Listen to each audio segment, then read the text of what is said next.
네, 오늘 주시는 말씀 보도록 하겠습니다.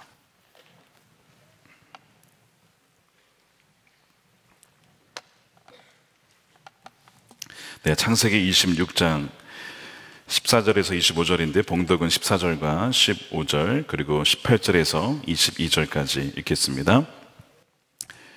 양과 소가 때를 이루고 종이 심이 많으므로 블레셋 사람이 그를 시기하여 그 아버지 아브라함 때 그 아버지의 종들이 판 모든 우물을 막고 흙으로 메웠더라.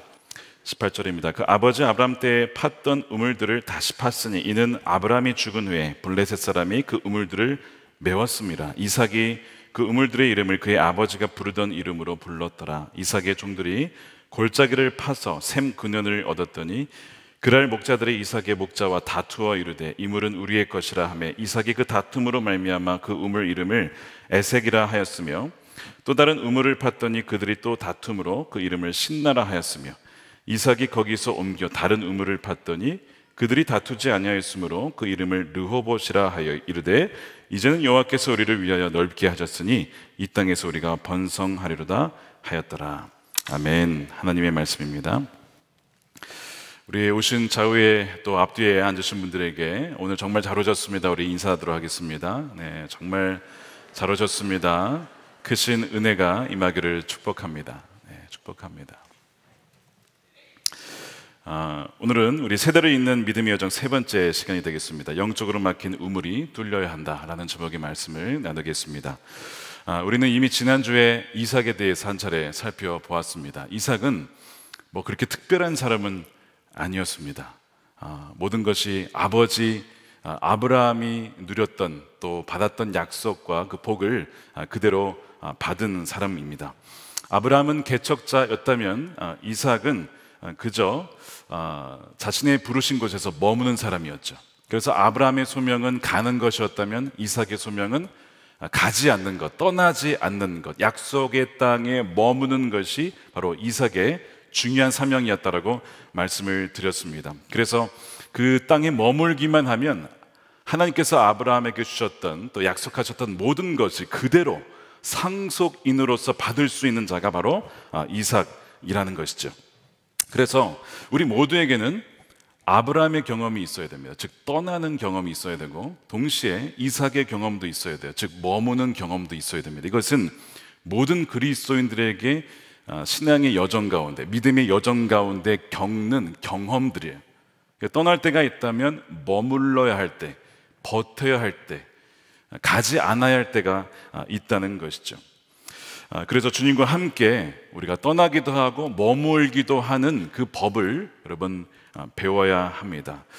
그리고 바로 이삭 없이는 하나님의 뜻이 이루어지지 않았기 때문에 아브라함과 이삭과 야곱의 하나님이라고 했을 때 이삭 없이는 이것은 이루어질 수 없는 것이었어요. 그래서 내 삶이 아무리 평범해 보여도 여러분 부르신 자리에서 머물러 있는 것은 너무나 중요한 것입니다.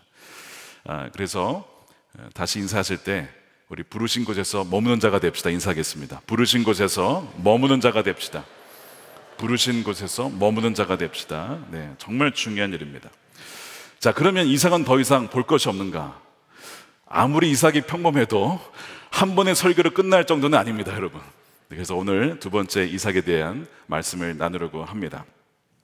이삭이 가나안 땅에 머물면서 큰 일을 한 것은 아니지만 중요한 일을 했습니다. 뭐냐면 갱신을 하고 회복을 시키는 그런 일을 했습니다. 왜냐하면 오늘 본문에 보면 계속 나오는 이야기가 우물을 다시 팠다, 우물을 다시 팠다, 우물 판 이야기만 계속 나옵니다. 성경이 왜 이렇게 반복적인 이야기를 다룰까? 너무나 중요하기 때문에 그래요.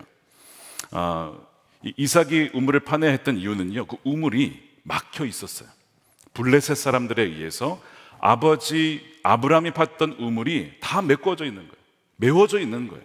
자, 14절 보십시오. 블레셋 사람이 그를 시기하여 그 아버지 아브라함 때의 그 아버지의 종들이 판 모든 우물을 막고 뭘로 메웠어요? 흙으로 메운 거예요. 참 악독한 사람들입니다. 시기하여서 더 이상 그 생명수를 얻을 수 없도록 흙으로 다 막아버린 겁니다.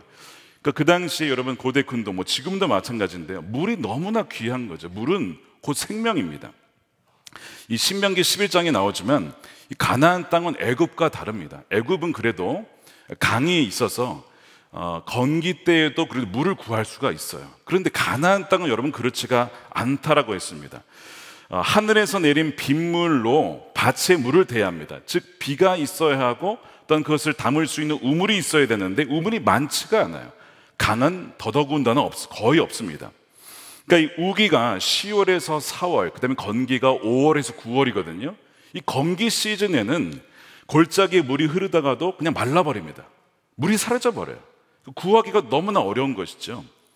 그래서 사람들이 물을 어디서 얻었냐면 땅을 파서 그 샘의 근원을 찾아서 우물을 파는 거죠. 그래서 그 우물에서 물을 많이 얻었습니다. 그래서 우물을 누군가가 소유했다는 것은 그건 번성을 상징하는 것이었습니다. 그리고 곧 우물에는 이름이 부여가 됐어요. 독특한 이름이. 예를 들면 부엘세바라고 하는 단어가 오늘 본문에도 나오지만 이름의 뜻은 맹세의 우물입니다. 그러니까 아브라함과 아비멜렉이 맺을 때에 맹세했거든요. 거기서 우물에서 했습니다. 그래서 그 이름을 이제 부엘세바라고 하는 것이죠. 뭐 어쨌든 그 맹세 우물이라는 것이 이제 나오게 되고요. 여러분 그 다음 사진에 이제 보시면 그 부엘세바에 있는 한 우물의 모습입니다. 거기에 보시면 그 굉장히 깊죠. 우물이 굉장히 깊습니다. 그래서 자칫하면 저게 빠질 수가 있어요. 평소에는 저 입구를 덮어 놓습니다. 그래서 이제 예수님도 뭐 소가 우물에 빠지면 안식일에 빠지면 구하지 않겠냐 뭐 그런 얘기를 하신 것이 빠지는 경우가 있기 때문에 그래요. 굉장히 깊은 곳까지 파야만 이 샘물을 얻을 수가 있었던 것이죠. 그러니까 이삭은 이 우물이 필요했습니다. 우물 없이는 살 수 없었기 때문에 그런 것이죠. 그런데 말씀드린 대로 이제 아비멜렉이 이 이삭을 어떻게 하라 그러죠? 떠나라고 갖고 떠나라고 해가지고 결국에는 그 그랄 지역을 떠나게 돼요. 그렇지만 가나안 땅을 떠나지는 않습니다. 조금씩 이동을 하지만 가나안 땅을 떠나지는 않아요. 그러면서 이동을 하면서 그가 물을 찾아요. 근데 여러분 그 당시에 뭐 수맥 탐지기가 있는 것도 아니고 우물을 어떻게 팝니까? 말이 안 되잖아요. 아무데나 판다고 물이 나오는 것이 아니기 때문에 너무나 어려운 일이죠. 그런데 이 이삭이 무슨 생각을 하냐면 바로 아버지 아브라함이 팠던 그 우물의 위치를 기억을 하고 있었어요. 아마 기억력이 굉장히 좋았던 것 같습니다. 아버지가 팠던 우물을 찾아내서 그 우물을 다시 파게 되는 거예요. 자, 그래서 18절에 보십시오. 그 아버지 아브라함 때 팠던 우물들을 다시 팠으니 이는 아브라함이 죽은 후에 블레셋 사람이 그 우물들을 메웠습니다. 이삭이 그 우물들의 이름을 그의 아버지가 부르던 이름으로 불렀더라. 성경은 계속해서 오늘 본문에 계속 우물을 팠다 그 얘기를 하고 있어요. 왜 그러냐? 여러분 이제 우물은 성경에서 너무 중요한 상징을 갖고 있습니다. 너무나 중요한 상징이 바로 우물이 차지하고 있는 중요성이에요. 창세기에서 이 창조 사건 이후로 처음으로 우물에 대한 이야기가 나오는 것이 어디냐면 우리가 다루진 않았지만 창세기 16장입니다. 거기에 보면 사라가 임신을 하지 못하니까 아브라함과 하갈 사이에 그 이제 이스마엘이 잉태가 되죠. 근데 그걸 보고 이제 사라가 화가 난 거예요. 그래서 하갈이 나를 놀린다 해가지고 결국 그 하갈을 쫓아냅니다. 그러니까 하갈이 굉장히 그 서러워하면서 광야로 쫓겨나요. 근데 거기서 그가 샘을 발견합니다. 그러니까 사실은 죽는 건데 정말 우연치 않게 샘을 발견하게 돼요. 그리고 그 샘에서 하나님을 만납니다. 그러면서 거기에서 참 놀라운 약속을 들어요. 뭐냐면 너의 씨 그 이스마엘도 참 그 크게 번성할 것이다라는 하나님으로부터 약속을 듣죠. 그래서 그 하갈이 하나님의 이름을 뭐라고 부르냐면 나를 살피시는 하나님 이렇게 불러요. 그래서 그 우물의 이름을 부엘라 헤로이, 즉 뜻은 뭐냐면 나를 살피시는 살아계신 분의 우물, 샘물 이런 뜻입니다. 그렇게 그 우물의 이름을 지어요. 그러니까 사실은 이 하갈은 죽을 수밖에 없었지만 자신으로 하여금 샘물에 다다르도록 인도하신 분이 주님이시고 또한 그 샘물의 근원이 바로 주님이시다라는 고백이 바로 이 하갈의 고백이었던 것이죠.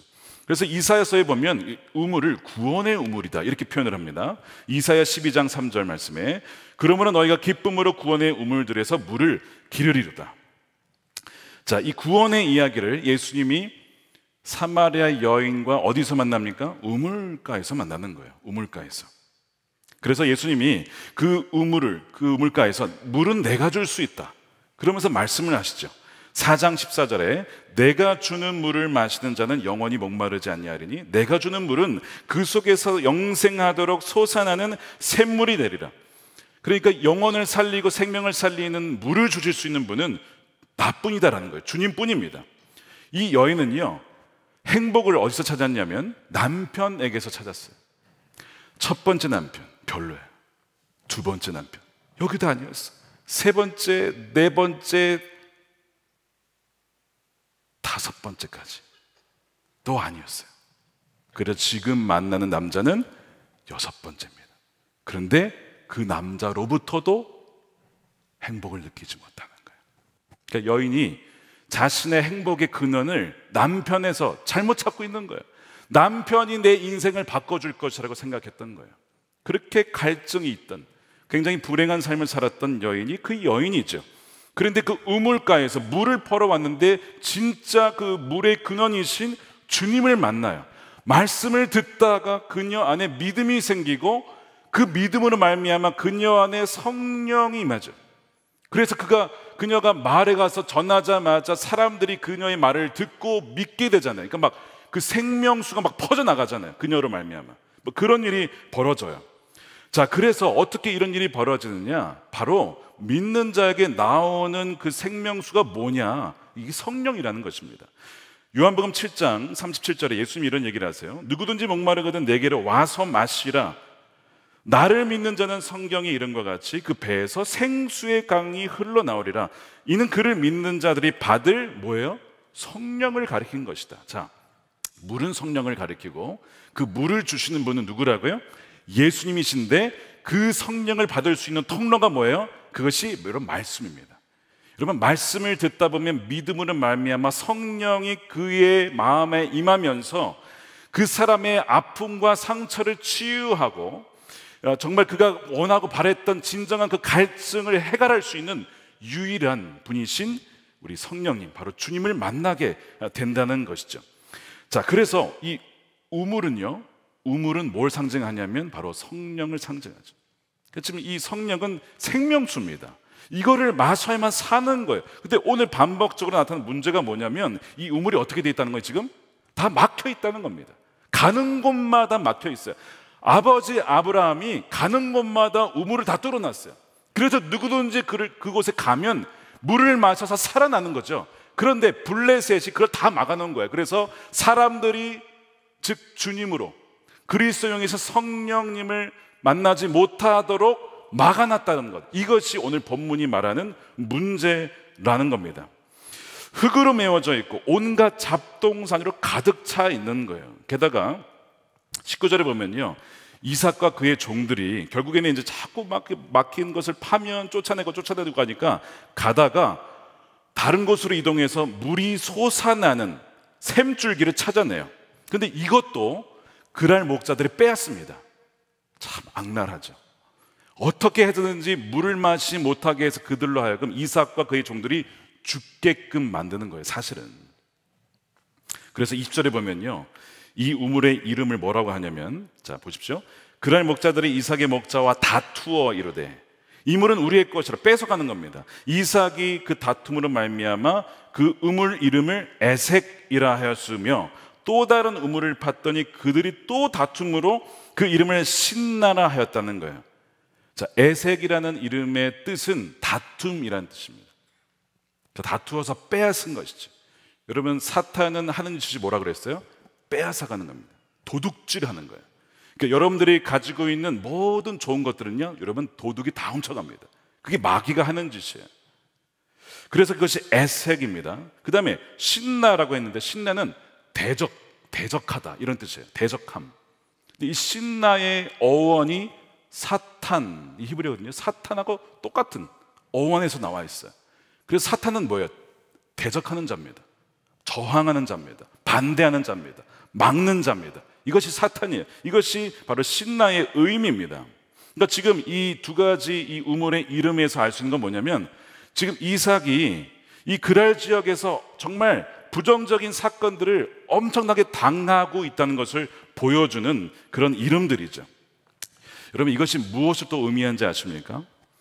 블레셋으로 상징되는 이 이 사탄 그리고 악의 세력들은요, 이삭의 구원의 하나님, 그 다음에 아브라함의 하나님을 만나지 못하도록 그 샘 근원으로 가는 모든 루트를 막아놨다는 거예요. 이것이 마귀가 하는 짓이거든요.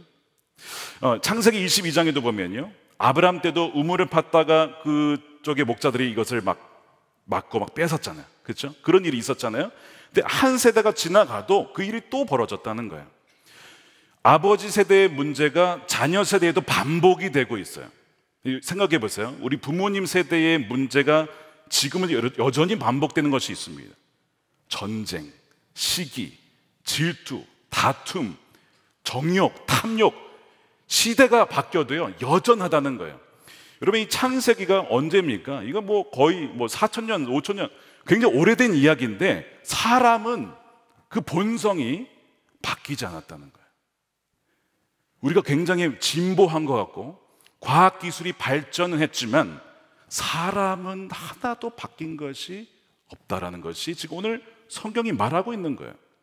그리고 이런 일들이 지금 우물을 막고 결국에는 성령이신 그분을 만나지 못하도록 사탄이 방해하는 일은 그때만이 아니고요, 지금 우리에게 벌어지는 일이라는 겁니다. 지금도 벌어지고 있고요. 교회 역사상을, 그 역사를 돌아보면 계속 그 시대마다 그런 일들이 계속 있어 왔습니다. 반복적으로 있어 왔다는 거예요. 여러분, 기도가 안 되십니까? 여러분, 혹시 영적으로 뭔가 답답하십니까? 여러분, 막혀 있기 때문에 그래요. 반드시 이유가 있어요. 그 이유와 원인을 찾아서 여러분 그것을 해결하지 않으면요 어떻게 될까요? 메말라 가고요, 병들어 가고요, 결국에는 여러분 죽습니다. 이것이 마귀가 노리는 거예요. 그리스도인들과 교회가 생명력을 잃는 이유가 있다는 겁니다. 자, 오늘 이 창세기 26장을 바탕으로 제가 참 존경하는 목사님인데요, 마틴 로이드 존스라는 목사님이 부흥이라는 책이 있어요. 굉장히 유명한 책입니다. 그분이 이 본문을 가지고 설교를 하셨는데 이렇게 얘기를 했어요. 우물에 흙이 메워진 상황을 이렇게 해석을 했습니다. 잘 들어보세요. 교회가 생명력을 잃고 전혀 영향력을 발휘하지 못했던 침체 시기를 교회사를 통해 살펴보면 예외 없이 그런 시대의 교회 생활을 특징을 짓는 가장 중요한 사실이 있는데, 그것은 무엇이냐? 기독교의 가장 중요한 진리를 부인했거나 감추었거나 아니면 소홀히 여긴 결과인 것을 발견하게 될 것입니다. 이렇게 얘기를 했어요. 그게 무슨 얘기냐면, 기독교의 중요한 진리와 성경의 진리가 뭐에 의해서 지금 가려졌다는 겁니까? 사탄에 의해서 가려지고 감추어져서 사람들이 그것을 발견하지 못하도록 방해했다라는 것으로 해석을 한 거예요. 너무나 맞는 말씀이에요. 너무나 맞는 말씀이에요. 여러분, 존 웨슬리가 18세기 영국을 이렇게 갱신시키는 도구로 쓰였는데요, 그 당시에 영국은 어땠냐면 완전히 잠든 교회. 그냥 태어나면 그리스도인이에요. 태어나면 그리스도인이기 때문에 별로 구원에 대한 감격도 없어요. 그러니까 모태신앙, 기도도 못해, 말씀도 잘 몰라, 아무것도 봉사도 못해, 아무것도 못하는 모태신앙이 돼버렸어요. 그리고 그냥 그렇게 살다가 죽으면 천국 간다라고 다 믿는 거예요. 그러니까 열정이 있겠습니까? 전도를 하겠습니까? 선교를 하겠습니까? 아무것도, 완전히 잠들어 있는 시대. 근데 거기에 영향을 준 또 하나의 이유가 있는데, 그게 뭐냐면요, 여러분 잘 들으십시오. 영어로는 디즘이라고 하는데요, 이신론이라는 개념입니다. 어떤 개념이냐면 이런 거예요. 신은 있는데 신은 이 세상에 관여하지 않는다는 겁니다. 이것이 그 당시 영국 사회에 팽배했습니다. 신이 없다라고는 할 수 없겠지만 신은 우리의 삶에 관여하지 않는다라고 하는 이신론이 팽배한 거예요. 근데 그렇다 보니까 사람들이요, 신 우리에게 관심이 없는데 우리 마음대로 살지 이렇게 되는 거예요. 그것이 그 당시에 침체를 몰고 온 주요 원인이었다는 것이죠. 근데 여러분, 이 이신론이 그때만 있는 게 아닙니다. 여러분, 그거 아십니까? 지금 21세기에 한국과 또한 미국과 전 세계에 여전히 유효한 블레셋이 뿌린 흙더미 중에 하나입니다. 예를 들면 이런 거예요. 미국의 사회학자인데 크리스천 스미스라가 쓴 이 영혼의 성찰, 소울 서칭이라는 책이 있어요. 거기에 보면요, 이 젊은 층을 지배하는 이 하나님 신관이 있는데 이렇게 표현을 해요. 좀 어려운데 한번 그냥 들어보세요. 도덕주의적 치유 이신론이라는 이런 개념을 만들었습니다. 이게 뭐냐? 이런 특징을 갖고 있어요. 첫 번째, 신은 세상을 창조하고 질서를 세우고 세상에서 인간의 삶을 그저 지켜보는 존재다. 관여하지 않는다는 거예요. 두 번째, 그래서 인생의 중심 목표는 그저 행복하고 스스로를 기분 좋게 느끼게 하면 된다. 세 번째, 신은 문제를 해결할 때를 제외하고는 특별히 인간의 삶에 개입하지 않는다. 네 번째, 선한 사람들은 죽을 때 천국에 간다. 이게 젊은 사람들이 갖고 있는 신관, 하나님에 대한 생각입니다. 그러니까 하나님을 부정하는 건 아니지만 신이 존재하는 이유는 우리의 자부심을 높여주기 위해 치료하는 어떤 전문가라는 거죠. 그래서 자신들의 기분이 좋고 선하게 되기를 바라는 신이다라는 거예요. 이 정도로 생각을 해요. 이것이 머리에 박혀 있으니까요, 그들의 신앙이 죽고 침체가 되어지고 성경에서 말하는 하나님과는 완전히 멀어진 그런 상태가 되는 겁니다. 그러면서 결론이 어떻게 가냐? 절대 진리는 없다는 거예요. 모든 것이 다 상대다. 아니, 절대 진리가 어디 있냐는 거예요. 도덕적으로 절대적인 게 어디 있냐는 거예요. 그러면서 이런 얘기를 해요. 너에게 옳은 것이 너에게 옳고 나에게 옳은 것이 나에게 옳다. 그래서 자신의 생활 방식과 도덕에 기반한 신을 만들어냅니다. 그러니까 그들이 생각하는 신은 이래야만 해라고 하는 신을 만들어요. 만들어진 신이에요. 그걸 믿는 거예요. 절대 진리가 없다라는 거예요. 절대 진리 말하지 말라는 거예요. 여러분들 이거 잘 들어보세요. 절대 진리는 없다라고 얘기를 하잖아요. 이분들이 다 상대적이라고. 근데 절대 진리는 없다라는 것도 또 하나의 절대 진리인 거 아십니까? 절대 진리는 없어. 그러니까 절대 진리 말하지 마라고 하면서 그 말을 강요하지 마라고 하면서 우리한테 강요를 하고 있어요. 절대 진리가 없다라는 것을 강요를 하고 있다고요. 그러니까 절대 진리와 절대 진리의 대결이거든요. 무엇이 진짜이냐 가짜냐 그 차이지 다 절대 주장을 하고 있는 겁니다. 이것을 청년들이 믿고 있다는 거예요. 이것이 자기도 모르게 들어와 있는 의식사고. 그래서 대학만 가면 조용한 탈출, 더 이상 교회를 가지 않아, 더 이상 믿질 않아. 왜 탈출을 하느냐? 뭐 여러 가지 다른 원인도 있지만 이것이 그들의 무의식 가운데 어떤 가치관 가운데 스며들어 있기 때문에 그렇다는 거예요. 자기의 소견에 옳은 대로 살아가는 시대가 사사기 때만이 아닙니다. 지금도 마찬가지예요. 내가 좋으면 옳은 거예요. 그렇게 가고 있는 것이죠. 자, 이것이 다음 세대의 머리와 사고관 안에 뿌려져 있는 블레셋이 뿌린 흙더미입니다. 흙더미. 이게 언제 주로 뿌려지냐? 고등학교, 대학교 들어갈 때 가장 많이 뿌려져요. 꽉 막혀 있는 겁니다. 그러니까 아버지 때에는 이 생명을 주는 우물들이 다 열려 있었는데 한 세대 만에 막혔다는 얘기는 그 믿음이 세대를 이어서 가지 못하도록 막았다는 거 아닙니까? 세대를 잇지 못하도록 한 세대 만에 마귀는 부모님 세대는 우리가 어떻게 막을 수가 없었지만 자녀 세대만큼 한번 막아보자 해가지고 온갖 쓰레기와 잡동사니를 우물에 다 쳐넣는 거예요. 어떻게 해요? 온갖 미디어와 온갖 반진리로 가득 찬 서적을 통해서, 그걸 통해서 사람들에게 머릿속에 심어 넣는 거예요. 자기의 머릿속에 뭐가 들어온지도 모르고 무분별하게 그걸 받아들이고 있어요. 그 씨앗이 시간이 지나면 어떻게 될까요? 어마어마하게 자랍니다. 그의 영혼을 완전히 사로잡아요. 그렇게 된다는 거예요. 그래서 이 믿음의 첫 세대에서 끝나버리도록 다음 세대로 믿음이 이어지지 못하도록 하는 것이 이 마귀가 가진 전략이에요. 그래서 우리가 이런 표현 쓰잖아요. 다음 세대가 아니라 다른 세대가 되는 그런 일이 왜 벌어지느냐? 이 블레셋이 하는 일들 때문에 그런 거예요. 여러분, 히스기야가 선한 왕이죠. 근데 그의 아들은 누구예요? 가장 악한 왕인 므낫세가 나오잖아요. 아니, 어떻게 그렇게 선한 왕에서 그렇게 악한 왕이 나오냐 이거예요. 한 세대 만에. 여러분, 한 세대만이 그렇게 될 수 있다고요. 우물이 막혀버리면 그럴 수 있다고요.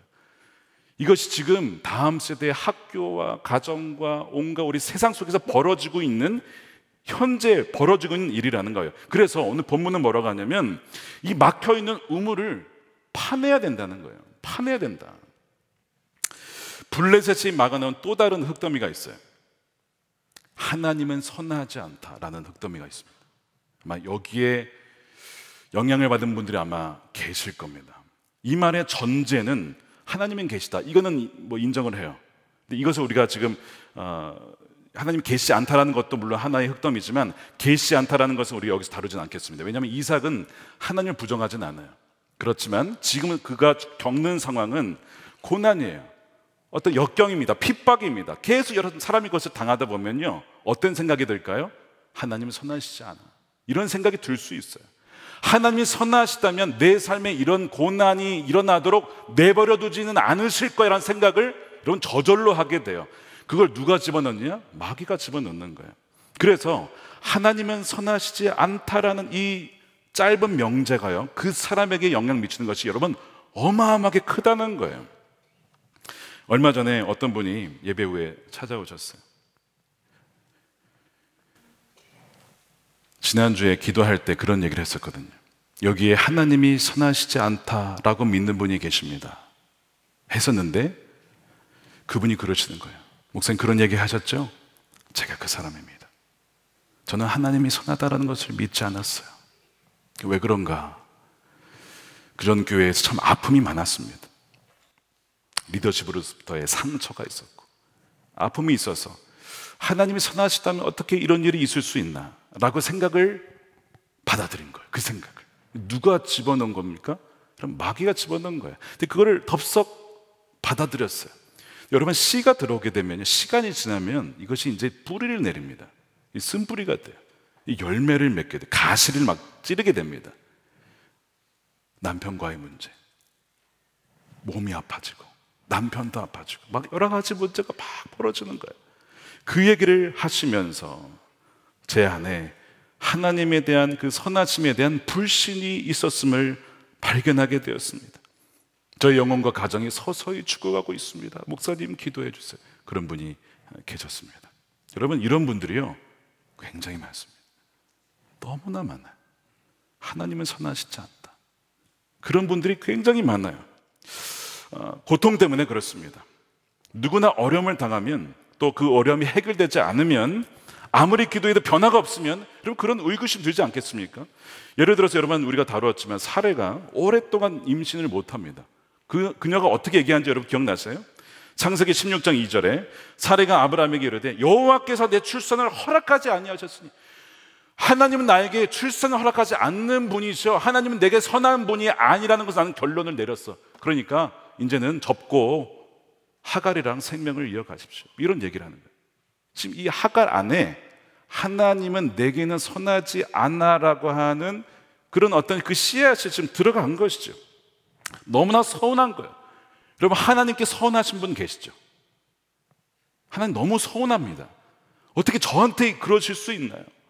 지금 제가 몇십 년을 주님께 충성했습니까? 그런데 어떻게 이렇게 하실 수가 있어요? 너무 서운합니다. 하나님, 이런 분 분명히 여러분 계실 거예요. 그 서운함은 물론 경험이니까, 그분의 진짜 경험이니까 그걸 부인할 수는 없어요.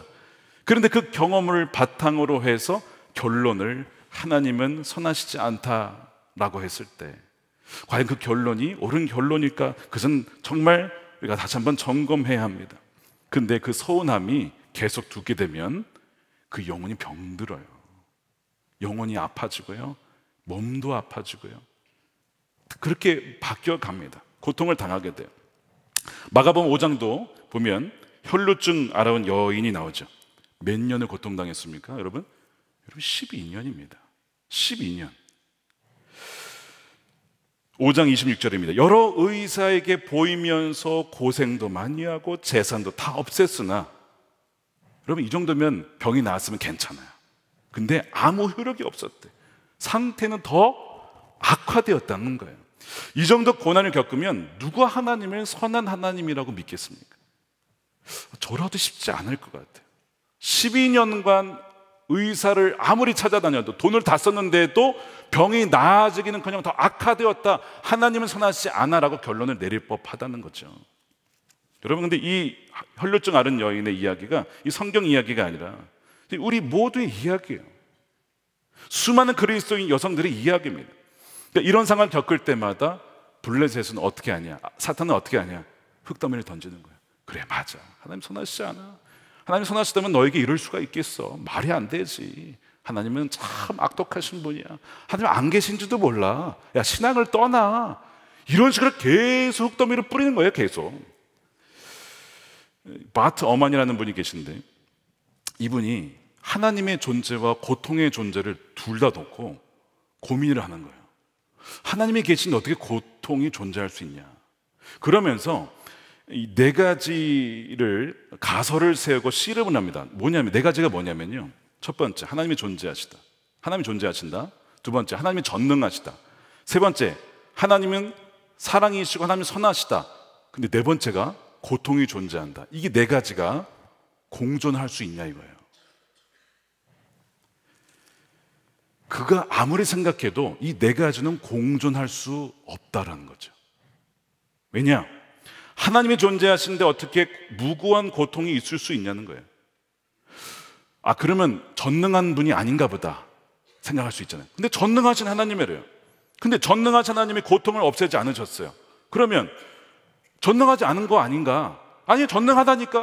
아, 그럼 전능한데 고통을 없애지 않았어. 그러면 선하신 하나님이 아닌 거네? 이렇게 결론이 가게 되는 거예요. 그래서 그의 결론은 뭔지 아세요? 하나님은 선하시지 않다. 이렇게 결론을 내게 됩니다. 고통을 제거할 수 있음에도 불구하고 악과 고난을 제거하지 않았기 때문에, 만약에 하나님이 선하시다라고 한다면 전능한 분은 아니라는 거죠. 이렇게 되는 거예요. 이것을 뭐라고 부르냐면요, 불가능한 체스 경기다 이렇게 불러요. 네 가지가 공존은 안 되고 하나는 죽어야 된다는 거예요.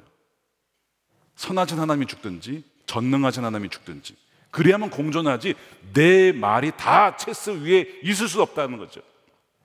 그러니까 그분이 학자로서 이거 지적 자살할 수 없다. 나는 결론을 하나님이 선하지 않다. 전능한 하나님은 맞는 것 같지만 선하신 하나님은 아닌 것 같다라고 결론을 내려요. 여러분 어떻게 생각하세요? 그분이 이제 이렇게 얘기합니다. 결론을. 나는 고통이 존재한다는 것과 하나님이 존재한다는 것을 동시에 믿을 수 없었다. 근데 뒤에 이렇게 얘기를 해요. 그러나 나는 하나님이 그립다. 하나님이 그립대요. 이분이 믿는 분이었거든요. 그러다가 고통 때문에 신앙을 버렸어요. 하나님 선하지 않다를 결론 내렸는데 뭔가 이게 아닌 것 같은 거예요. 여전히 나는 하나님이 그립다. 이렇게 고백을 하는 거예요. 그의 삶에 뿌려진 흙더미로 인해서 그는 나름 하나님을 이해해버리고 막 발버둥을 쳤습니다. 그러나 선하신 하나님에 대한 개념을 포기해요. 그래서 문제가 해결되느냐? 아니라는 거예요. 오히려 그는 하나님을 더 그리워합니다. 여러분, 지금 그 사람에게도 벌어진 일이 뭐냐면 블레셋에 뿌린 흙더미죠. 가라지입니다. 잡초입니다. 그래서 마태복음 13장에 보면 예수님께서 하늘나라를 비유하시면서 밭에 뿌려진 가라지 이야기를 하시죠. 분명히 주인이 좋은 씨만 뿌려요. 좋은 씨만. 그러면 좋은 씨를 뿌렸으니까 거기서 알곡이 나와야 되잖아요. 근데 나중에 보니까 가라지가 같이 나오네. 그러니까 종들이 묻는 거예요. 아니, 주인이시여, 아니 좋은 씨를 뿌렸는데 왜 이 가라지가 어디서 나오냐 이거예요. 이 고통이거든요. 악이거든요. 세상에 존재하는 이 고통과 악이 이 어디서 나왔냐 이거예요. 이 주인에게 지금 묻는 거예요. 그러면서 이 종들의 질문은 바로 이런 것이었습니다. 하나님이 선하시다고 하면서 어떻게 우리의 인생에 다툼과 싸움과 고통과 악의 문제가 존재하실 수 있냐 이거죠. 그러면 하나님이 이 모든 악과 고통의 원인이십니까? 라고 묻는 겁니다. 이 종들은. 굉장히 불경한 질문일 수 있죠. 아니, 주인에게 실제로는 하나님에게 이런 질문을 하다니 불경한 질문인데요. 근데 여러분 반대로 생각하면 그렇지 않아요. 이 질문을 할 수 있는 이유는 그 전제가 있어요. 하나님은 선하시다. 하나님은 선하신 분 아니냐라는 전제가 있으니까 이 질문을 하는 거예요. 이때 주인의 대답이 여러분 뭔지 아십니까? 마태복음 13장 28절에 주인이 이르되 원수가 그리하였구나. 원수가 가라지를 뿌렸다 이거야. 세상을 파괴시켰다 이거야. 악을 허락했다 이거야. 주었다 이거야. 원수라는 것입니다. 원수가 교만케 하고 살인케 하고 분열시키고 중독케 하고 우리의 가정과 삶을 파괴시킨다는 것입니다. 이것이 주인의 대답이었어요. 이것이 예수님의 대답입니다. 고통스러운 사건들을 하나님이 일으키신 것이 아니라 원수가 그리했다라는 것을 분명히 함으로써 그 분노의 대상이 하나님이어서는 안 된다라고 말씀을 분명히 하는 거예요. 하나님이 내 사업을 망하게 하셨어, 하나님이 우리 가정을 파괴하셨어. 이렇게 모든 분노를 하나님께 돌리게 한 그것은 누구냐는 거예요. 이 블레셋이죠. 사탄이죠. 속이는 것이죠. 그렇게 해서 그 계속 악과 고통의 굴레에서 벗어나지 못하도록 만드는 것이 사탄의 기가 막힌 전략이라는 거예요. 혹시 우리의 삶 가운데 이런 블레셋이 뿌린 흙더미가 있지 않은지, 혹은 가라지가 있지 않은지 여러분 어떻게 알 수 있는지 아십니까? 가라지가 뿌려지고 흙더미가 뿌려지면 증상이 나타납니다. 이런 증상이 나타나요. 깊은 의심, 두려움, 분노, 죄책감, 심한 우울감과 다툼, 아까 애색이라고 했죠. 대적하고, 배우자와 배우자, 부부가 싸우고 자녀가 싸우고 대적하는 것, 여러분 이거 주님이 주신 게 결코 아닙니다. 신나잖아요. 여러분 이거 잘 생각해 보세요. 이거 진짜 하나님이 주셨겠습니까? 하나님 절대 이런 걸 허락하신 분이 아니에요. 주신 분이 아니거든요. 마귀가 주는 것들입니다. 그런데 마귀는 기가 막히게 자기가 줘놓고선 하나님이 하신 거야, 이렇게 속이는 자라는 것이죠. 19세기의 위대한 설교자죠. 찰스 스펄전이 참 위대한 설교자인데요, 심한 우울증을 겪었습니다. 수십 년간 우울증과 씨름해야 했어요. 그래서 그가 우울증을 겪었다고 하면, 아니 어떻게 목사가 우울증을 겪냐, 이런 분들이 계셨대요. 그것 때문에 더 힘든 거예요. 그러니까 왜 그분이 이런 그 우울증을 겪었냐면요, 여러분 스펄전 설교를 한번 들어보십시오. 읽어보십시오. 들어볼 수 없는데 읽어보십시오. 복음을 진짜 하나도 가감 없이 그대로 전합니다. 정말 강력한 복음을 전하거든요. 그가 담대하고 타협하지 않는 복음 메시지를 전하니까요, 그의 대적이 참 많았습니다. 그를 공격한 사람이 정말 많았어요. 그를 향한 비판의 메시지가 너무나 많았어요. 그것이 그의 우울증의 원인이 됩니다. 어떻게 목사가 우울증이 있을 수 있냐라는 비판에 대해서 스펄전이 이런 얘기를 합니다. 맹렬하게 비난하는 사람들이 우울증을 알게 된다면 위로가 필요한 곳에 비난을 흩뿌리는 것이 얼마나 잔인한 일인지 그들은 알게 될 것입니다. 하나님의 자녀가 겪는 경험 중에는 영적인 암흑으로 가득한 일들이 있습니다. 하나님께 크게 사랑받는 종들은 그렇지 않은 사람들보다 더 많은 암흑의 고통을 경험했을 거라 저는 확신합니다. 정말 여러분 신실하게 살면요, 경건하게 살면 뭐가 온다 그랬죠? 박해가 있을 것이라고 했잖아요. 그러니까 그 박해를 당하면 사람은 정서적인 사람이기 때문에 여러분 우울증 당할 수 있어요. 그 비난과 그 댓글, 여러분 댓글 때문에 왜 사람이 죽습니까? 그 말이요, 사람을 찌르는 겁니다. 댓글이 그 정도면요, 직접 대고 말하면 얼마나 더 심할까? 이메일로, SNS로 이루 말할 수 없는 거죠. 그러니까 지금 이삭이 당하고 있는 게 뭡니까? 약속의 땅에 남기로 했기 때문에 당하고 있는 거 아니에요? 애굽으로 갔으면 이런 일 없어요. 약속의 땅에 남기로 하니까 그렇게 이런 가는 곳마다 떠나라 가라 핍박을 당하고 박해를 당하고 우물을 파놓으면 다 빼앗아가고 샘물을 찾아내면 우리 것이라고 속이고, 그런 고난을 남아있기 때문에 당하는 것입니다. 경건하게 살면 여러분 박해가 있어요. 지금 이삭에 당하는 고난이 그겁니다. 애색과 신나, 다툼과 대적함을 당하는 것입니다. 스펄전도 마찬가지예요. 복음을 그대로 정했기 때문에 사탄이 가만 놔두질 않았던 것입니다. 문제는 이것을 가만 놔두게 되면 이 병이 든다는 겁니다. 말씀드린 것처럼 그의 영혼을 병들게 하고 아프게 만들어요. 그러면서 자신도 모르게 부정적인 신념과 부정적인 감정이 자꾸 생겨나요. 그래서 이것이 자신에게 향하면 자기 혐오, 건강하지 못한 자존감, 자기 연민 신세 한탄으로 가고요. 이것이 다른 사람을 향하면 사람에게 대해서, 목회자에 대해서, 권위자에 대해서, 나라에 대해서, 정부에 대해서 막 원망과 반감이 막 일어납니다. 대상에 따라 좀 다르긴 하지만 이것이 막 일어나는 거예요. 그것이 바로 이 가라지로 인한, 흙더미로 인한 바로 열매, 아주 부정적인 열매입니다. 이것이 더 나아가게 되면 이제 부정적인 믿음이 생겨요. 여러분 믿음 중에서도 부정적인 믿음이 있어요. 그것도 믿음입니다. 어떤 믿음이냐? 나는 안 된다, 쟤는 안 된다, 누구는 안 된다, 우리는 망할 거다, 그런 믿음이 있다. 이것도 여러분 믿음이에요. 예수님께서 가버나움 갔더니 그들이 믿지 않음을 이상히 여겼더라. 아무것도 예수님이 할 수 없었습니다. 그들이 믿지 않았기 때문에 그래요. 그래서 여기에도 믿음의 법칙이 작동을 해요. 뭐냐면 실패할 것이라고 믿으면요 실패합니다. 안 된다라고 믿으면 안 됩니다. 이게 믿음의 법칙이거든요. 민수기에 보십시오. 이스라엘 백성들이 뭘 믿었습니까? 우리는 광야에서 죽을 거야 라고 믿었어요. 광야에서 죽는 거예요. 우리는 그 땅에 들어가지 못할 거야. 들어가지 못하는 거예요. 부정적인 믿음도 여러분 믿음이기 때문에 그래요. 부정적인 믿음도 뭐예요? 씨앗입니다. 씨앗이기 때문에 이것이 심겨지면 당장은 영향이 없을 수 있지만 씨앗은요 시간이 지나면 뿌리를 내리고 그거에 합당한 열매를 맺게 됩니다.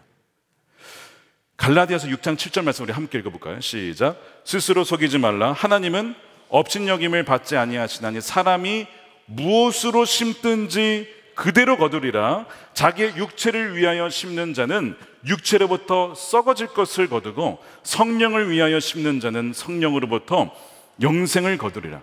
그러니까 성령이 말씀하신 대로 순종하여서 심는 자는 그 성령의 열매를 맺고, 그냥 내 육신에 따라서 나는 안 믿어져, 싫어, 말이든지 어떤 믿음이든지 무엇이든 간에 다 씨앗이에요. 여러분, 이것은 다 심겨집니다. 우리 삶에 영향을 미칩니다. 그래서 거기 반드시 뭐가 맺혀요? 열매를 거두게 된다는 거예요. 그러니까 여러분, 지금 우리 삶에 벌어지고 있는 것들을 한번 살펴보세요. 열매들이 있어요. 근데 다 긍정적인 열매는 아닙니다.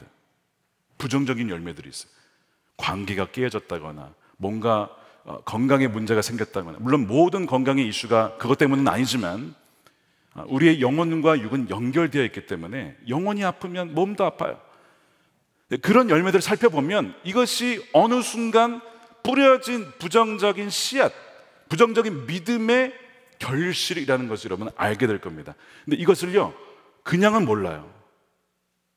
기도하다가 성령께서 알려주십시오. 왜 이런 열매가 맺혀졌습니까? 라고 하다 보면 그 원인이 무엇인지, 언제 그 씨앗이 뿌려졌는지를 빛으로 환히 보여주십니다. 드러내주세요. 그러면 그것을 여러분 끊어내야 돼요. 예수 그리스도의 보혈로 선언하면서 완전히 그걸 끊어버려야 됩니다. 그렇지 않으면 이것이 왜 그런지 모른 채 계속 여기에 고통을 당하는 거예요. 이것만 계속 없애봤자 뿌리를 다루지 않으면 아무 소용이 없어요. 그리고 계속 사단은요 이 가라질 뿌리거든요. 이게 지금 가라진지도 모르고 받아들이면 이건 계속 그런 열매 맺는 공장이 되어버리는 거예요. 우리 인생이 그런 공장이 된다는 것이죠. 그래서 부정적인 말, 불평, 원망, 짜증, 분노, 다툼, 경쟁, 불안, 두려움, 이 모든 것이 주님으로부터 온 것이 아니라는 거예요. 이런 것이 있다면 지금 어마어마한 씨앗들이 뿌려져 있다는 거예요. 지금 막 어마어마하게 잡초 자라듯이 막 지금 열매 맺고 있는 거예요. 점검해야 돼요. 우리 안에 있다는 것입니다. 예전에 절대로 결혼하지 않겠다라고 한 자매가 있었어요. 왜 결혼을 안 하냐? 뭐 안 할 수도 있죠. 다 결혼해야 되는 건 아니니까요. 근데 들어보니까요, 결혼한 사람 중에 행복한 사람을 본 적이 없대. 자기가 얼마나 봤겠어. 자기가 뭐 다 들어가 봤어. 같이 살아봤어, 내가. 근데 자기가 이렇게 보니까 불행하더래요. 그렇게 살 바에 차라리 혼자 살겠다, 이런 결론을 나름 내린 거예요. 나름 그녀의 그 간접적인 경험이니까 뭐 그걸 무시할 수는 없는데, 근데 그 이유가 부부는 불행하다, 가정은 불행하다, 일부 경험으로 섣부른 결론을 내린 게 아니냐. 그것이 부정적인 기대로 이어지죠. 부부는 불행하니까. 이 생각과 출처가 어디서 왔냐? 이거 누가 뿌린 씨앗이냐 이거야. 이거 어디서 왔을까요? 이거 주님이 주셨을까요? 저는 아니라고 봅니다. 이건 분명히 원수가 그리하였다. 어느 인생의 순간에 원수가 뿌려놓은 씨앗의 열매예요. 그러니까 우리가 지금 생각하는 것 중에 잘 추적해 보셔야 돼요. 이것이 성경적인가? 이것이 하나님의 뜻인가? 이것이 성령의 인도하심인가? 가만 따져보면 마귀가 뿌려놓은 씨앗이 얼마나 많은지 몰라요. 하나님이 창조하신 밭에 그분은 가라지를 심지 않으셨어요. 원수가 그리했다는 것입니다. 그 우물을 메운 자 아버지가 메웠을까? 아니라니까요. 블레셋이 메운 거예요. 그래서 이삭은요 우물을 다시 파내야 했던 겁니다. 막힌 우물을 가만 놔두면 죽으니까, 영원히 병들고 나중에 자기가 메말라 죽기 때문에 그는 목숨을 걸고 우물을 파기 시작한 것입니다. 비록 다툼과 시기와 대적함이 있었지만 이삭은 삶에서 일어난 사건들과 상황을 하나님 탓으로 넘기지 않고, 하나님 서운합니다, 하나님 왜 그렇게 하지 않고, 그럴수록 그는 어떻게 했냐면 생명의 근원 대신 구원의 우물이신 주님께로 더 나아가고자 한 것이죠. 부정적인 생각들이나 가라지들, 흙더미들을 목숨 걸고 파고 또 파내고, 이거 언제까지 파야 되나 싶을 때도 계속 파내고. 여러분 보세요, 18절에 보십시오. 그 아버지 아브라함 때 팠던 우물들을 다시 팠으니, 19절에 골짜기를 파서 생근원을 얻었더니, 21절에 또 다른 우물을 팠더니, 22절에 이삭이 거기서 옮겨 다른 우물을 팠더니, 25절에 이삭의 종들이 거기서도 우물을 팠더라. 파고 팠더라. 여러분, 얼마나 살고 싶었으면 이 우물을 그렇게 팠을까? 목숨 걸고 판 것입니다. 여러분, 이것을 우리에게 이렇게 적용할 수 있어요. 우리 오늘 기도하실 때, 여러분 기도하실 때, 오늘 부르짖는 기도도 하셔야겠지만 이렇게 한번 기도를 해보세요. 성령님, 주님께로 더 나가지 못하고 생수의 근원이신 주님, 그리고 그 생명수 성령을 누리지 못하게 가로막고 있는 그 장애물들, 잡동사니들, 흙더미들은 무엇입니까? 제 안에 심겨진 가라지들은 무엇인지 성령께서 저에게 조명하여 알게 해 주십시오라는 기도를 한번 해보세요. 그러면 여러분, 기도하다 보면요, 처음에는 잘 몰라요. 근데 기도의 시간이 좀 깊어지면 깊어질수록 생각나는 것이 있어요. 여러분, 성령은요 생각나게 하시는 분이십니다. 알려주세요. 우리가 묻고 그분을 존중하고 그분께 엎드려서 주님 알려주시면 정말 기가 막히게 어떤 사건이 떠오르든지 어떤 말이 떠오르든지 그 장면이 떠오르든지 알려주십니다. 거기에서 들어가서 거기서 완전히 우리가 회개해야 될 것이 있다면 회개해야 되고요, 그 다음에 그걸 완전히 보혈로 끊어버려야 돼요. 싹을 완전히 잘라버려야 됩니다. 그 기도를 꼭 하셔야 됩니다. 많은 가라지들이 묻혀있기 때문에 그래요. 많은 분들이요, 마음에 원한이 있어요. 원한이, 응어리가 져 있습니다. 그래서 받은 상처와 아픔 때문에 누군가를, 어떤 사람은 정말 대놓고 미워하고 어떤 사람은 겉으로는 잘 모르지만 속 깊은 곳에서 그를 향한 원망과 미움이 있어요. 용서를 안 하고 있습니다. 근데 여러분, 그 사람이 나에게 한 것이 사실이라 할지라도요, 여러분, 그 사람이 한 게 아니에요. 누가 한 거예요? 원수가 그렇게 한 겁니다. 원수는 그 사람이 그렇게 한 것이라고 속여서 자기는 싹 빠지고 계속해서 그 사람을 미워하게 만들어서 이 사람도 나도 병들게 하고 그 사람도 힘들게 하고 결국엔 모두가 함께 죽게 만드는 것이 마귀의 계획이에요. 그러니까 정말 용서하기 너무나 어렵죠. 그런데 그렇게 용서를 안 하면요, 결국 다 죽는 거예요. 속는 겁니다. 그러니까 지금 내 마음에 이렇게 병들고 아픈 이유가 뭐냐, 왜 이렇게 답답한 것이냐, 왜 이렇게 풀리지 않는 것이냐, 잘 찾아보면 미움과 원한이 있으면 여러분 발견하게 될 겁니다. 그것을 용서하셔야 됩니다. 그 사람이 용서하셔야 됩니다. 십자가에서 푸셔야 됩니다. 그 에즈벨의 부흥 이야기를 들어보면요, 부흥이 갑자기 터진 게 아니에요. 그 이전부터 소위 그 막힌 우물을 판 뭐가 있었냐면 예비적인 일들이 수년간 있어 왔어요. 그래서 부흥을 위한 기도와 회개를 위한 기도와 눈물의 기도와 애통의 기도와 그다음에 캠퍼스와 학생들을 돌면서 기도하는 그 수많은 우물 파기와 같은 예비적인 일들이 있어 왔다는 것을 보게 돼요. 이것이 뭐냐면 이삭처는 우물을 판 거예요. 여러분, 대학생들이 얼마나 많은 공격을 당하는지, 학교에서 영적으로, 정신적으로, 학문적으로 얼마나 많은 공격을 당하는지 모릅니다. 그들을 위한 기도, 미리 우물을 판 것이죠. 그렇기 때문에 이것이 에즈베리만이 아니라 미국 전역에 쫙 퍼지고 있는 것이죠. 막힌 우물을 판 이후에 여러분, 그 다음에 해야 될 것이 뭐냐면 여러분, 채우셔야 됩니다. 자, 파낸다고 그 원인을 발견한 다음에 그것을 끊어낸 다음에 그 다음에 할 것은요, 다시 채우는 것입니다. 저는 본문에 블레셋의 우물을 메웠다라고 했던 그 메웠다라는 단어 있잖아요. 이것이 사탐이라고 하는 단어인데요, 이게 이제 어근으로 따지면 사탄하고 같은 거예요. 어쨌든 이 사탐이라고 하는 이 단어가 히브리어인데 이 헬라와 상응하는 단어가 있습니다. 이것이 바로 플레오라고 하는 단어예요. 플레로. 이 플레로가 어디에 쓰였냐? 성령으로 충만함을 받아라, 이 단어를 써있거든요. 그러니까 흙더미가 메워져 가득 채워져 있던 것을 파낸 다음에 뭘로 채워야 된다고요? 성령으로 채워야 돼요. 그 성령으로 채움받는 비결은 아까 뭐라고 했습니까? 성령이 어떻게 온다 그랬어요?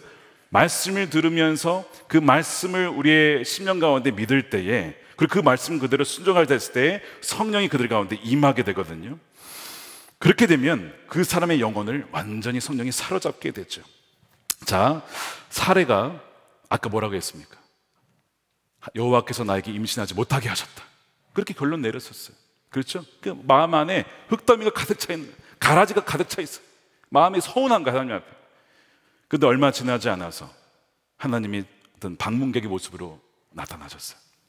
그러면서 하나님 뭐라고 하시냐면 이런 얘기를 하시죠. 그 가라지를 제거하면서 그녀의 다음에 이맘때에 내가 반드시 너를 다시 찾아올 거야. 그때 너에게 아들이 있을 거야 라고 하시죠. 그녀에게 말씀으로 채워주십니다.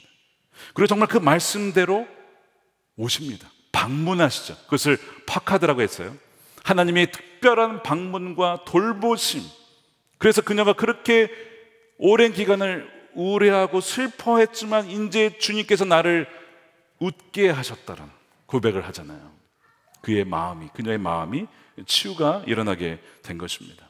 또한 여러분, 혈루증 앓았던 12년 동안 알았던 그녀의 경험 무엇입니까? 여러분, 역시 하나님은 선하지 않다였습니다. 근데 이상하게 그녀는 그럼에도 불구하고 하나님을 떠나지는 않아요. 이상하지 않아요? 12년간 돈 쓰고 의사를 만나도 병은 더 악화되었으면 하나님 떠날만 하지 않습니까? 그런데도 그녀는 하나님을 떠나지를 않아요. 예수님에 대한 소문을 들어요. 그리고 예수님을 찾아갑니다. 차마 만날 수는 없어. 그럴 용기는 없어. 그런데 그녀 안에 사실 이 12년간 수많은 고통과 아픔 때문에 여러분 얼마나 많은 흙더미와 가라지가 쌓였겠습니까? 하나님에 대한 원망이 있었겠어요. 그런데 그 가라지와 그 흙더미 안에 뭐가 있었냐면 아주 자그마한 씨앗이 있었는데, 어떤 씨앗이냐? 이런 믿음이 이 믿음의 씨앗이 있었던 거예요.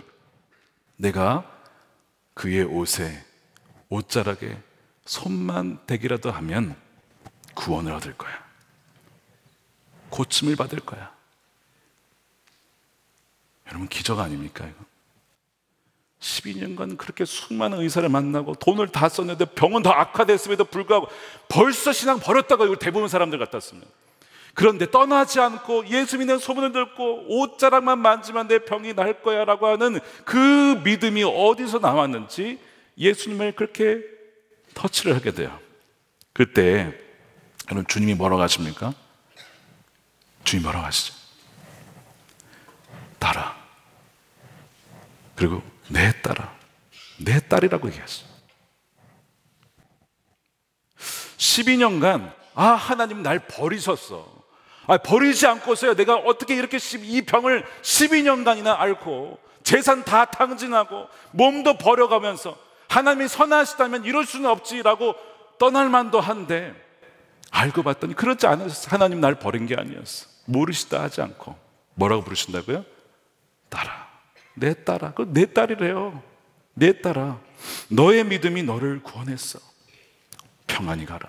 그동안 너무 아팠지, 너무 힘들었지. 내 딸아, 이제는 평안히 가라. 내 병에서 놓여 건강할지어다. 건강할지어다. 저는 분명히 그 여인이 거기서 펑펑 울었을 것이라 생각해요. 그동안에 쌓였던 수많은 서러움과 아픔과 역경들과 수치와 모욕들. 여러분, 의사를 만났다고 했잖아요. 그 당시에 의사는 대부분 다 남자 아닙니까? 여성의 병인데 남자 앞에서 얼마나 많은 수치를 당했을까요? 아마 속임을 당한 게 아닌가 싶어요. 돈은 돈대로 쓰고 수많은 수치를 당했겠죠. 그런데 그 모든 아픔을 그 한 말씀으로 다 치유가 된 것이죠. 초반에 말씀드린 그 성도님 펑펑 울면서 저에게 찾아오셨어요. 하나님이 선하신다고 저는 믿지 않았습니다. 그런데 그 이후로 더 아프고 우리 가정은 더 힘들어지고 이제는 정말 우리 가정이 다 파탄될 만한 그런 지경에 이르렀습니다. 알고 봤더니 저의 잘못입니다. 하나님은 선하시더라고 제가 믿지 않았던 저의 문제였습니다. 여러분 보세요. 하나님은 선하지 않다라고 믿었다면서요. 근데 왜 금요 성전 집회 오셨습니까? 하나님은 선하지 않다면서요. 근데 왜 주일 예배에 오셨습니까? 그의 마음 중심에 여전히 하나님이 그립다. 선하신 하나님이 너무 그리워. 하나님 날 여전히 사랑하셔. 하나님은 여전히 우리 가정 포기한 거 아니야. 나에게 병이 있다고 하나님이 나에게 그렇게 악한 분 아니야 라고 하는 숨겨진 어떤 그 일말의 어떤 가능성, 믿음, 지푸라기 같은 심정, 그것 때문에 나오신 거 아니에요. 나오셔서 얼마나 우시던지. 저는 뭐 특별한 기도한 것도 아닙니다. 그냥 당신의 주님이 너무 사랑하십니다 했는데 어찌나 우시던지.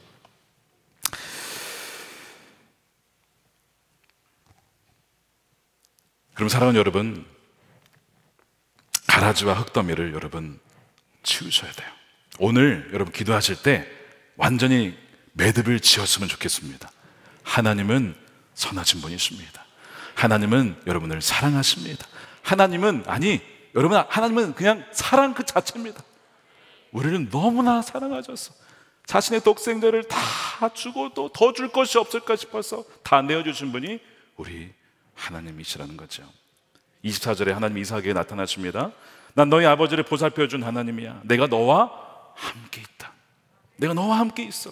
너가 고난이 있어도 역경이 있어도 내 널 떠난 게 아니야. 내가 너와 함께 있어. 두려워하지 마. 너에게 복을 주고 너의 자손은 불어나게 될 거야 라고 하니까 그 말씀에 지금까지 숱한 다툼과 차별과 박해를 당했는데 그냥 그 말씀 하나로 이삭이 얼마나 마음에 감사했든지 25절에 이삭이 그곳에 제단을 쌓고 주님의 이름을 부르며 예배하였다. 뭐라고 예배했을까요? 저는 분명히 이렇게 했을 거예요. 하나님을 찬양하고 감사했을 것입니다.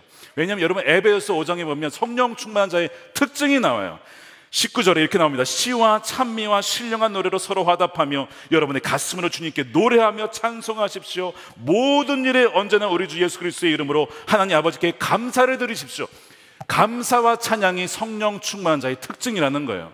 분명히 이삭이요 그 자리에서 하나님 찬양합니다. 감사합니다. 나와 함께 하신 주님 너무나 감사합니다. 그 기쁨의 예배를 그렇게 드렸을 거예요. 사랑하는 여러분, 우리의 감사의 이유는 딴 게 아니에요. 그렇죠? 하나님 때문에, 하나님 함께 하심 때문에 우리는 언제나 모든 일에 감사와 찬양을 드릴 수가 있는 거예요. 그렇게 되면요 그것이 생명수처럼 주위에 흘러갑니다. 주위 사람 보면 저 사람 저 상황 속에서 어떻게 저렇게 찬양하고 감사할 수가 있지? 그렇게 아마 묻게 될 겁니다. 왜냐하면 꼭 이삭처럼 핍박을 받고 박해를 받아도 하나님이 함께 하심으로 주여 찬양합니다. 감사합니다. 구원의 우물을 터뜨려 주셔서 생명수가 주위에도 흘러갈 수 있도록 하는 그런 놀라운 인생을 살게 된다는 것입니다. 사랑하는 여러분, 여러분들의 막혀있는 우물이 뚫리시기를 축복합니다. 오늘 여러분들의 삶 가운데 우리 주님께서 이삭이 되어주셔서 여러분들의 모든 막혀있는 우물을 오늘 뚫어내실 것입니다. 관계에 막혀 있습니까? 영적으로 답답하십니까? 모든 어떤 내려오는 어떤 죄악들이 있습니까? 오늘 이 저녁에 예수 그리스도의 보혈을 의지해서 완전히 끊어버리시고 완전히 그 예수 그리스도의 그 생명과 성령의 새롭게 하시는 역사를 누리며 다시 한번 주 앞에 일어서는 여러분들의 삶이 되시기를 주님의 이름으로 축원드립니다. 우리 함께 찬양하겠습니다. 우리 하나님의 그늘 아래 함께 찬양하시면서 우리의 신령한 노래로 하나님께 찬양하고 감사하며 그렇게 올려드리고 우리 함께 기도하는 시간 갖겠습니다.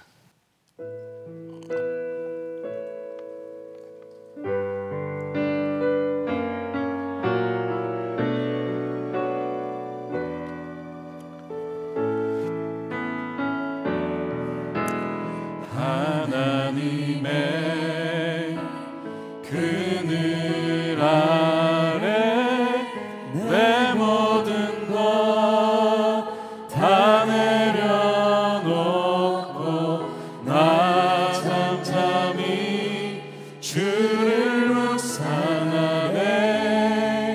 그 놀라우신 은혜는 끝이 없는 주의 사랑 강물되어 흘러 흘러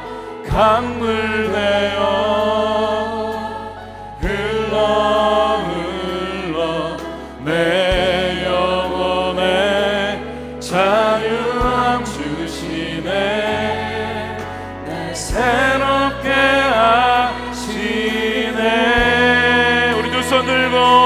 하나님 사랑, 하나님 사랑, 그 사랑 날 자유케 하네. 하나님 사랑, 그 사랑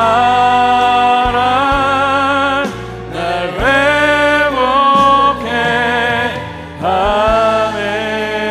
하나님의 그늘 안에 전부터 찬양합니다. 하나님의 그늘 아래 내 모든 것 다 내려놓고 나 잠잠히 주를 묵상하네. 그 놀라우신 은혜를 끝이 없는 주님의 그 사랑, 주의 강물 되어 흘러갑니다. 강물 되어 흘러 흘러 내 영혼에 자유함 주시네. 날 새롭게 하시네. 날 새롭게 하시네.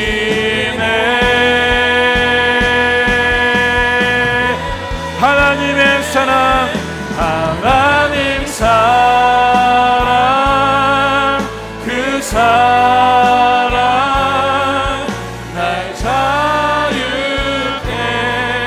하네. 하나님 사랑, 그 사랑 날 회복해. 하나님의 사랑, 하나님 사랑, 그 사랑 날 자유케 하네. 하나님 사랑, 그 사랑 날 회복. 넘쳐나네, 넘쳐나네. 넘쳐나네, 넘쳐나네. 우리 주를 향한 내 속의 갈망이, 주를 향한 내 속에 갈망이 주님 날 이끌어 주옵소서. 날 이끌어 주소서. 주님을 더 원하. 넘쳐나네, 넘쳐나네, 넘쳐나네. 주님을 향한, 주를 향한 내 속에 갈망이 주님께로 날 이끌어 주소서. 주님을 더 원합니다.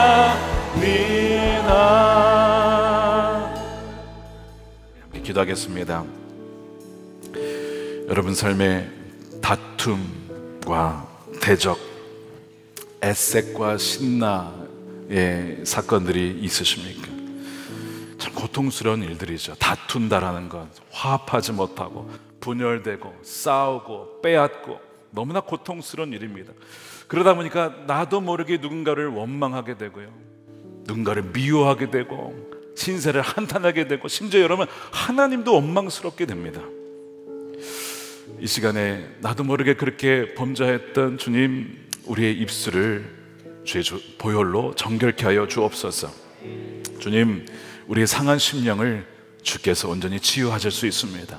주님께서 이 시간에 어떤 상황에도 우리로 하여금 주를 온전히 신뢰하여서, 아버지 하나님, 이것이 주님이 하신 것이 아니라 원수가 그리하였구나, 그리고 그 원수의 모든 권세도 이미 십자가에서 이기신 주님이 주시는 그 권능으로 말미암아 이겨나가게 하여 주옵소서. 우리 주여 한번 외치고 담대하게 기도하도록 하겠습니다. 주여, 에색과 신나와 같은 아버지 삶의 여러 가지 어려움들이 있습니다. 아픔이 있습니다. 주님, 그것으로 말미암아 누군가를 더 미워하고 더 아버지 하나님 분열하고 시기하고 아버지 원망하는 일이 없게 하여 주옵소서. 아버지 오히려 이것을 대적하고 사단이 그렇게 한 것임을 깨닫고 아버지 하나님 우리가 마땅히 기도해야 될 대적을 알게 하여 주시옵시고 우리가 풀어야 될 아버지 하나님 사람들은 누구인가를 알게 하여 주시옵소서. 우리 입술로 원망하며 불평했던 그 모든 죄악들을 주여 십자가의 보혈로 우리를 정결케 하여 주시옵소서. 아버지 너무나 힘들어서 아파서 고통스러웠던 아버지 과거의 모든 아픔들을 주여 치유하여 주시옵시고 주님을 온전히 신뢰합니다. 아버지 그 중에서도 르호봇 우리의 자리를 넓게 하시고 부엘세바에서 우물을 내시고 우리 길을 여신 하나님을 찬양하고 신뢰합니다. 사랑하는 모든 성도들의 아버지 앞길을 인도하시는 하나님 주여 다툼과 분쟁이 그치고 진정한 평화와 샬롬의 그 은혜를 주님 허락하여 주시옵소서. 오 주님 성령의 놀라운 그 은혜가 주여 부어지게 하여 주시옵소서. 찬양합니다. 할렐루야. 아버지 주여 바라보게 하여 주시옵시고 주를 온전히 주목하며 나갑니다. 주를 빼앗기지 아니하고 하나 되신 주님 아버지 우리의 영원한 왕 되신 주님만을 온전히 바라보게 하여 주옵소서. 믿음의 주여 온전케 하신 주님이 우리의 전부가 되십니다. 오 찬양 성도들을 시선을 주님께로만 온전히 고정해 나갈 수 있도록 인도해 주시옵소서.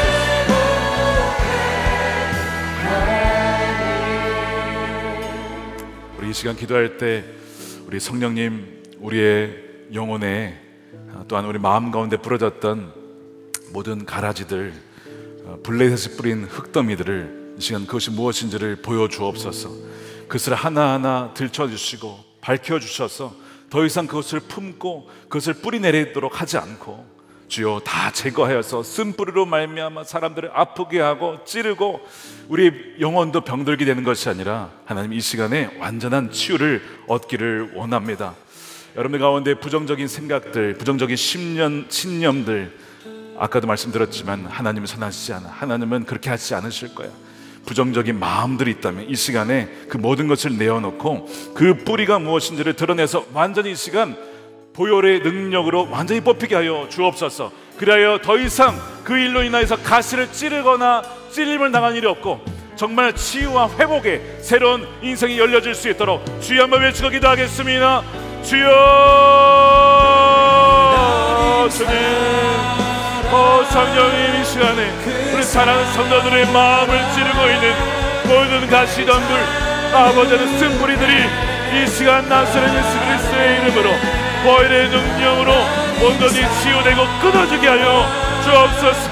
더 이상 반복되는 이 아버지 아픔이 악순환이 아버지 완전히 그쳐지고 오늘로 완전히 정결될지어다. 오늘로 완전히 끝날지어다. 오 주여 사랑하는 성도들을 오 십자가에서 완전히 그와 못 박히심으로 말미암아 모든 저주를 주님이 다 당하셨습니다. 우리가 당해야 될 모든 가시 주의 면류관 가시 면류관에서 이미 다 찔리셨습니다. 하나님 더 이상 우리가 받아야 될 그 모든 찔림과 아픔은 없습니다. 아버지 모든 것은 아버지 원수 마귀가 한 것입니다. 주여 대적합니다. 원수의 모든 생각을 거절합니다. 주여 주님으로부터 오시는 것만 우리가 받고 나아갈 수 있도록 하나님 주여 우리 성도들을 마음의 생각과 주의 모든 아버지 입술을 보호하여 주시고 아버지 하나님 이 시간은 아버지 치유하여 주시고 오늘 그 사랑으로 오 아버지 만져 주시옵소서. 아주 치유를 더하여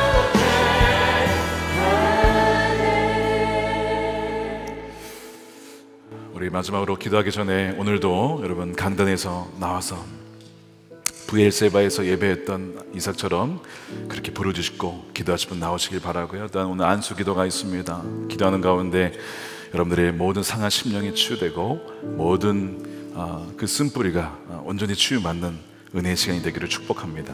우리 세 번째로 기도하겠습니다. 그것을 파낸 다음에 우리 안에 쓴뿌리들, 흙더미들, 가라지들을 다 제거하고 거기에 다시 가만 놔두면 안 되고요. 성령으로 충만함을 받아야 되는데요. 말씀으로 여러분 채우시길 바랍니다. 여러분, 사라의 마음 가운데 하나님은 나에게 인택지 않으셨어, 허락하지 않으셨어라는 그 생각이 있었어요. 주님이 가만 놔두질 않는 거예요. 그렇지 않아, 내년 이맘때 너에게 아들이 있을 거야 라는 말씀으로 그녀의 그 모든 씨앗을, 뿌리를 다 뽑아버리고 말씀의 씨앗을 심으십니다. 그리고 그것이 열매가 맺힌 것이 여러분 이삭이에요. 그녀의 삶에 웃음이 일어나잖아요. 혈병 여인도 마찬가지였습니다. 나를 미워한 것이 아니었어, 하나님 나를 버린 것이 아니었어, 딸아, 내 딸아, 너가 이제는 너희 믿음대로 모든 아픔에서 건강하게 될지어다, 너희 믿음대로 될지어다. 주께서 말씀을 계속 심어주시는 거예요. 분명히 그녀의 남은 인생도 말씀으로 말미암아, 성령으로 말미암아 충만한 인생을 살았으리라 저는 확신합니다. 오늘 이 시간에 기도할 때에 주여, 이 시간에 말씀을 대적하고 말씀을 골라서 내가 좋아하는 것만 먹었고 또 읽었던 것을 이 시간 회개하며 모든 주의 말씀이 저에게 주시는 말씀인 것을 믿고 아멘으로 취하여서 우리 영혼이 말씀으로 충만하고 그리하여 성령으로 충만하여 날마다 매 순간 주님과 연합하고 동행하는 그 복된 삶을 누리게 하여 주옵소서. 주의 마음 외치고 기도하도록 하겠습니다. 주여 감사합니다. 아버지 하나님 감사합니다. 주여 우리 모든 생각과 감사와 찬양이 흘러넘치게 하여 주옵소서. 이 말씀으로 말미암아 우리 모든 성도들 가운데에 생명수가 흘러가기를 원합니다. 주여 오늘도 주여 비워진 곳에 아버지 주의 말씀으로 채워주시고 성령으로 충만하게 하소서. 성령으로 충만하게 하소서. 주님 말씀으로, 약속의 말씀으로, 살아계신 하나님의 말씀으로 오늘도 우리 안에 거하시는 주님 아버지 찬양합니다. 이미 성령의 임재로 충만하게 아버지들 가운데 역사하셨사오니 주여 그 주의를 이루어 주옵소서.